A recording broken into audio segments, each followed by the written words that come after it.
اعوذ باللہ من الشیطان الرجیم۔ سورۃ الرحمن آیت نمبر 45۔ بسم اللہ الرحمن الرحیم۔ فبأي آلاء ربكما تكذبان، تو تم اپنے رب کی کون کون سی نعمتوں کو جھٹلاؤ گے۔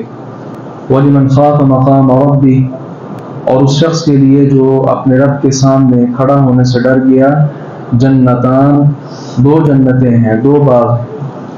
فَبِأَيِّ آلَاءِ رَبِّكُمَا تُكَذِّبَانِ، تو تم اپنے رب کی کون کون سی نعمتوں کو جھٹلاؤ گے۔ ذَوَاتَا أَفْنَانٍ، دونوں بہت شاخوں والے ہیں۔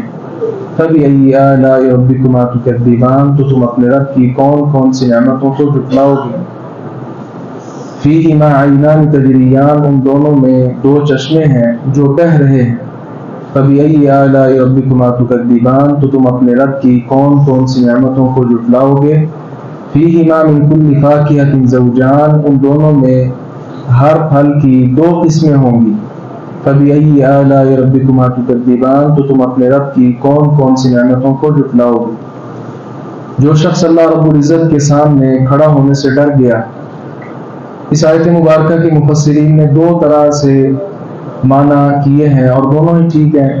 پہلا معنی تو یہ ہے کہ قیامت کے دن جو شخص اپنے رب کے سامنے کھڑا ہونے سے ڈر گیا، اس نے اپنے دل میں خوف پیدا کیا کہ ایک دن آئے گا، قیامت کا دن ہوگا، اللہ کے سامنے مجھے پیش ہونا ہے، اس کیفیت سے وہ ڈر گیا۔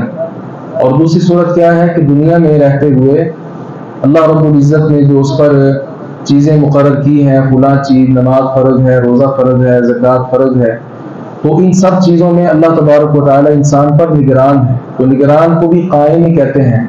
تو اس اعتبار سے گویا جو دنیا میں رہتے ہوئے نماز نہیں پڑھتا لیکن وہ ڈرتا ہے، اللہ تعالیٰ کا خوف کرتا ہے اور اللہ کا خوف کرتے ہوئے نماز کی طرف آ جاتا ہے، تو یہ دونوں صورتیں اس میں مراد ہیں۔ جو بھی اللہ تعالیٰ سے ڈرتا ہے تو اللہ تعالیٰ اس ڈر کی وجہ سے اس کو دو جنتیں عطا کر دے گا۔ یہاں سے یہ بات میرے لیے اور آپ کے لیے بہت بڑا سبق ہے، اور وہ سبق ہے تقویٰ، اللہ کا خوف، اللہ کا ڈر۔ یہ ڈر ہی وہ چیز ہے جس بنا پہ اللہ تعالیٰ نے دو جنتوں کا وعدہ کر لیا۔ یہ جو ڈر ہے اللہ تبارک و تعالیٰ کا، ویسے دیکھا جائے تو یہ سب سے بڑی چیز ہے۔ تقویٰ، اللہ کا خوف، یہ سب سے بڑی چیز ہے۔ جب یہ انسان کے دل میں آ جاتا ہے تو وہ حقوق اللہ کا بھی خیال کرتا ہے، حقوق العباد کا بھی خیال کرتا ہے، اور شیطان سے بچنے کے سارے طریقے بھی اختیار کرتا ہے۔ لیکن جب یہ اللہ کا ڈر نہ رہے، اللہ کا خوف نہ رہے، تو پھر ہلکا سا بھی موقع تلاش کر کے کسی نہ کسی جرم کا ارتکاب وہ کرنے کی کوشش کرتا ہے۔ اس لیے انبیاء کرام علیہ السلام نے بھی بطور خاص جو نصیحتیں کی ہیں، ان میں ایک تقویٰ بھی ہے، اللہ کا خوف بھی ہے۔ قرآن پاک میں کئی مقام پہ اللہ تعالیٰ نے اپنے آپ سے ڈرنے کی لوگوں کو تلقین کی۔ بہرحال یہ جو دو باغ لوگوں کو ملیں گے، اللہ تعالیٰ نے فرمایا یہ بہت زیادہ شاخوں والے ہوں گے۔ صرف ٹہنیاں تو کسی کام نہیں ہوتی، بہت شاخوں سے مراد، اس طرح مفسرین نے لکھا ہے، بہت زیادہ پھل والے ہوں گے۔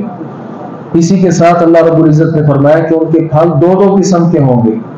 اس کا معنی ایک تو اللہ کے سپرد کیا گیا ہے اس اعتبار سے کہ جنت کی نعمتیں ایسی ہوں گی کہ انسان تصور بھی نہیں کر سکتا کہ وہ کیسی ہوں گی۔ دوسرا اس آیت مبارکہ کو مفسرین نے ایک مثال دے کر سمجھایا ہے، جس طرح کہ آم ہے، اب آم ایک سے زائد قسموں کا ہے، مختلف نام ہے، اور آپ نے دیکھا ہے کہ ہر ایک کا ذائقہ مختلف ہے۔